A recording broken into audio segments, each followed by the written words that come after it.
Well, hello again. This is Todd with Cemetery Walks, and today we are visiting Antioch Cemetery. It's near Jasper, Georgia. Um, I think the oldest burial here is 1846. There are a couple of folks here that were born in the late 1700s, and some quite interesting names that I saw that might be here. So we're going to take a look, sit back, and enjoy the walk. Let's get started. Cemetery walks. Come on a journey through the veil of time, where the voices of the lost in the silence chime. With every step, their stories rise through the mist where history lies. A cemetery walks. We'll find their trace, unravel the lifetime can't erase. Cemetery walks. Cemetery walks. The past comes alive when history talks.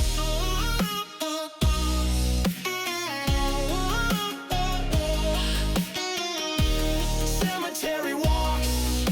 The past comes alive when history talks.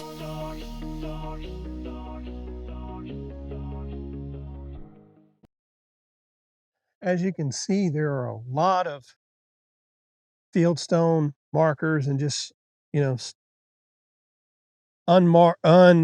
engraved headstones here. Quite a few.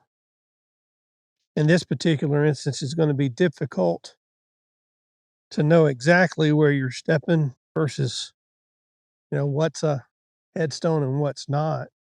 It's a cute little cemetery. You've got a newer portion across a little way there. Not much for parking. You park on the side of the road or park right here on the corner. But it's a nice day. It has been really rainy and miserable, and I thought it was going to be so again today, but as it turns out, it's actually turning out to be a good one. This here is Ann West Cowart, 1863 to 1897, saved by grace.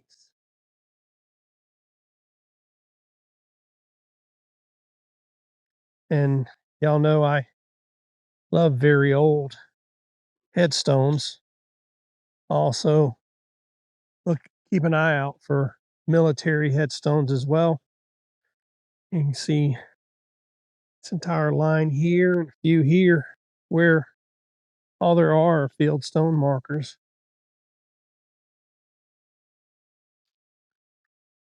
What really piqued my interest was this pavilion house back here. You don't really see those a lot. At least in the cemeteries I've been to, you don't see them a lot.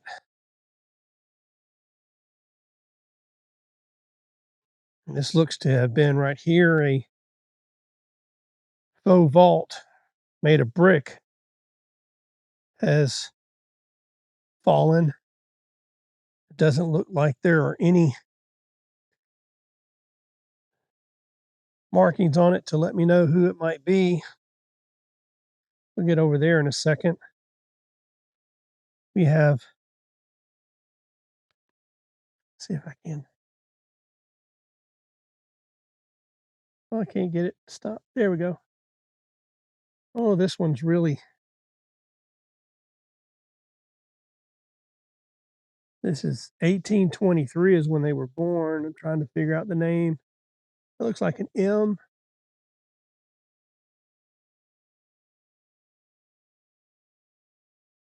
Mulaney? Mulaney? Maybe William Mulaney? Died October 30th, 1854.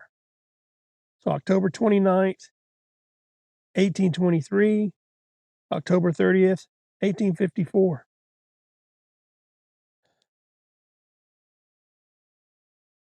Wow.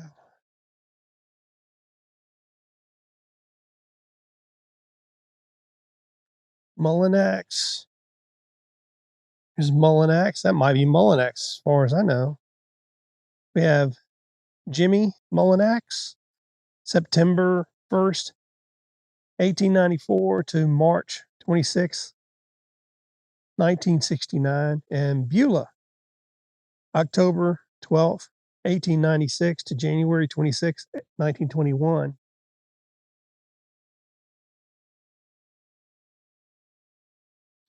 And it looks like we have back here, Imogene, August 17th, 1918 to April 2nd, 2008.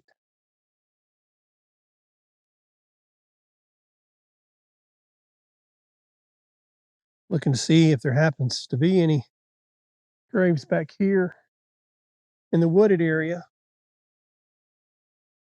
A lot of times, at least from what I've seen, um, African Americans back in the day would put their burials right adjacent to a predominantly white cemetery just for the convenience of it. Here we have in memory of Claude L. Moss, Private, U.S. Army, World War I, 1895 to 1918. Thank you very much for your service, sir. I'll pick this up and shake that off. I mean, I'm not going to be able to clean it, but at least it'll be upright. Have more of the Moss family here. Merrick T. Moss, April 10th, 1859 to August 6th, 1940, and Lula Moss, January 21st, 1870 to February 21st, 1953.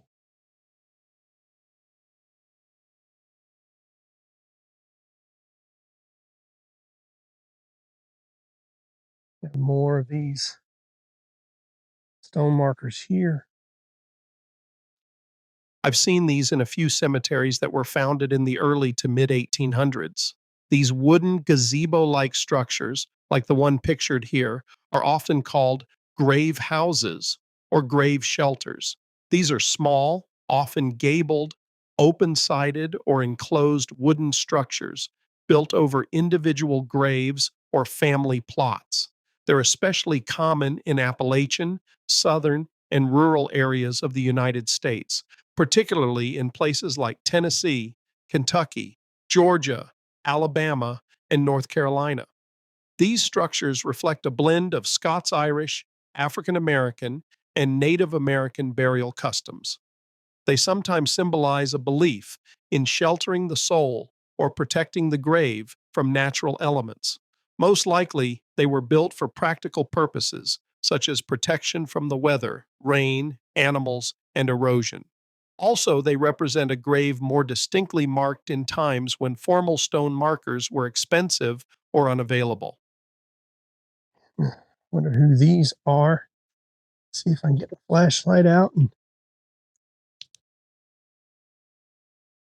that would be Carmen Moss, February 4th, 1816 to September 9th, 1894. And let's see that Persimmon, Moss, July 2nd, 1821, died March 5th, 1839. Yeah, it looks like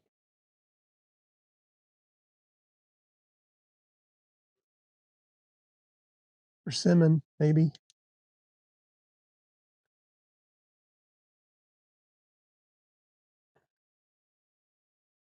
Have this one here, stone marker. It's kind of sad. One of the reasons I always say, and you've heard me say before, I want to be put in a national cemetery somewhere. At least I know that for a little while it'll be okay. This is Emelissa, I think, wife of R.M. Stevens and daughter of Rachel and Isaac Mullinax, died November 28th, 1854, aged 23 years and 2 months. And Missourian Stevens, daughter of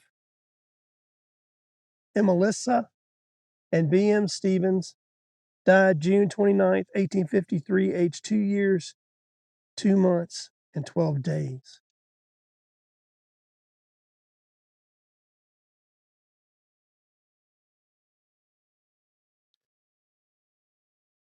This is Isaac Mullinax, born June 16th, 1791, died August 28th, 1878, aged 87 years, 2 months, and 12 days.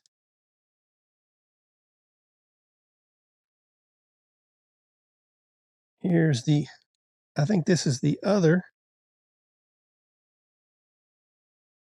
Rachel Mullinax, born September 30th, 1793, died November 30th, 1881, aged 88 years and 2 months.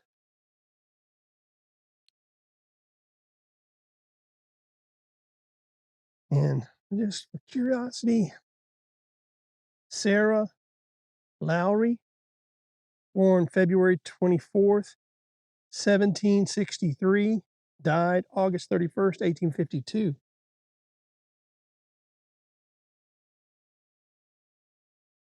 So a few of the original interments here.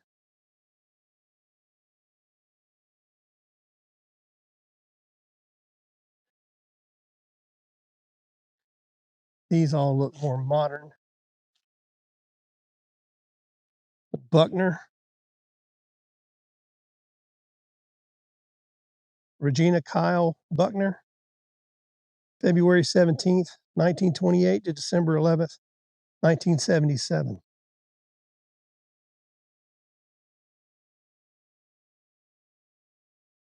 More stones there. What stone here?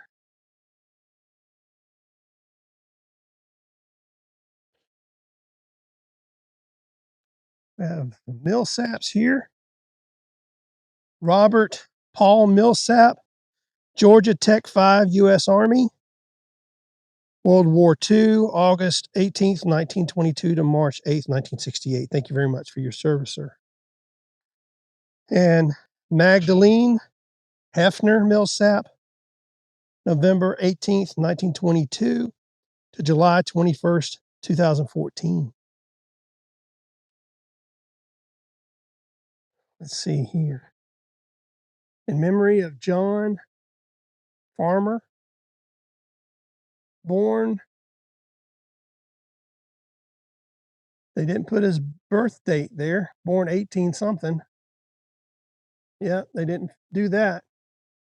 Died March 26, 1901. So that's all we know about Mr. Farmer.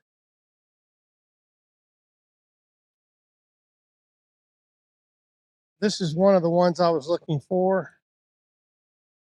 This is Thomas Bryan, born June 27th, 1831, died January 7th, 1897, was a Mason. And his wife, Annis Bryan, born February 22nd, 1836, died July 16th, 1897. I believe Annis's maiden name was Brown. So it'd be Annis Brown Bryan.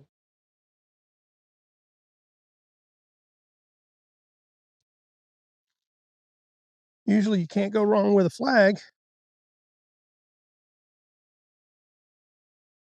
This would be Boyd Bryan, PFC, U.S. Army, World War II, January 15th, 1904 to October 15th, 1977. Thank you very much for your service, sir.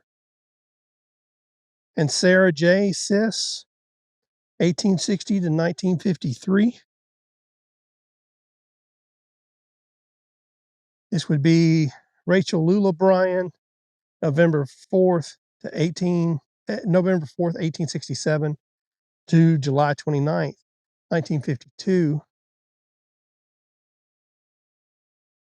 Willard, June 17th, 1867 to August 1st, 1903. Paul Bryan, February 18th, 1897 to October 29th, 1915.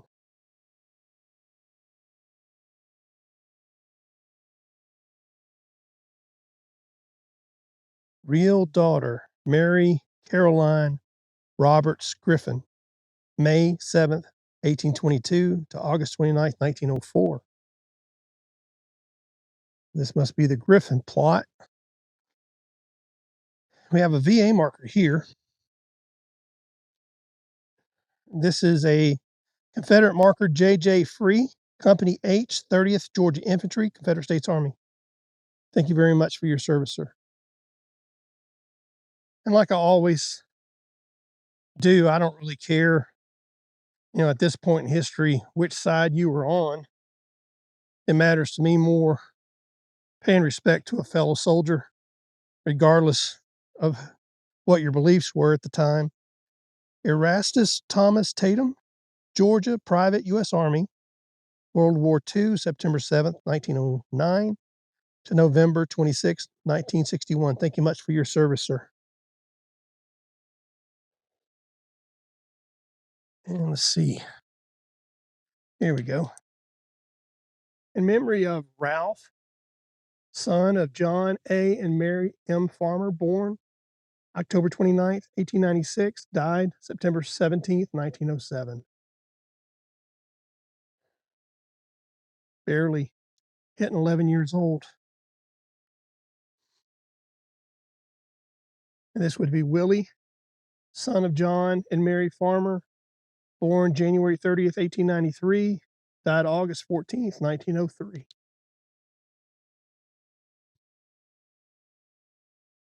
This one is fallen down. Memory of Eugene, son of John and Mary M., September 24th, 1889 to June 27th, 1902. So 1902, 1903, 1907, they lost 3 sons, all at a young age. And this is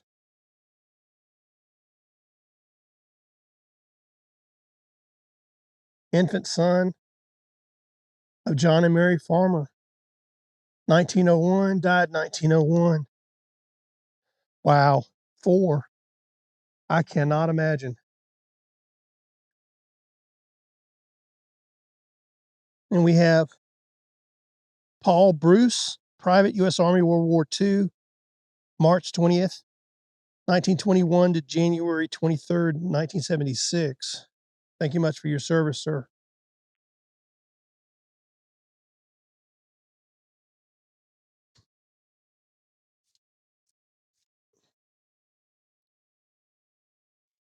And Linton Bruce, Georgia, Private, 274th Infantry, 70th Infantry Division, World War II, October 8th, 1924 to January 7th, 1945. I'll look to see what your story is. With that ending date, I'll go ahead and assume that you perished in battle or at least in theater. So thank you very much for your service and sacrifice, sir. Linton Bruce was born to Brady A. and Veda Leona Mullinax Bruce as the second of 4 sons. He enlisted in the Army at Fort McPherson on February 20th, 1943, at just 19 years old. He was in the Army roughly 2 years before he would deploy to fight in France. He was a member of Fox Company, 2nd Battalion, 274th Infantry Regiment, 70th Infantry Division. According to the book Snow Ridges and Pillboxes, A True History of the 274th Infantry Regiment in World War II, Bruce is mentioned twice regarding his combat service. The first entry tells of December 30th, 1944. According to the book, an enemy patrol worked its way into the Fox Company area before it was discovered by an outpost manned by Staff Sergeant Hawkins and PFCs Phillipson and Bruce. Bruce and Phillipson sprayed the darkness with their BARs, and the Germans withdrew.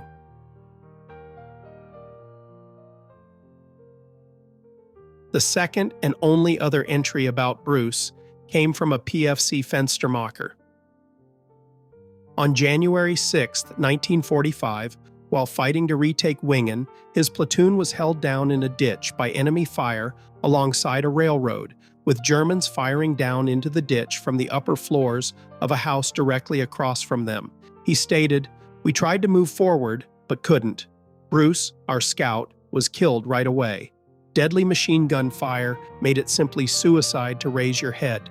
We were at the mercy of the Kraut snipers who kept pecking away."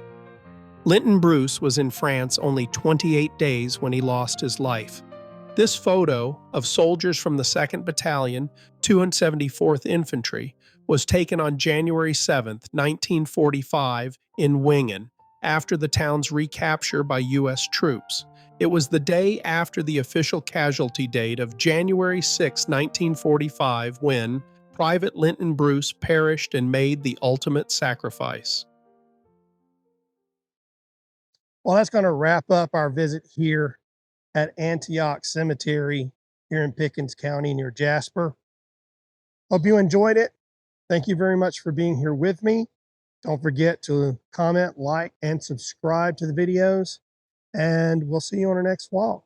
Have a blessed one.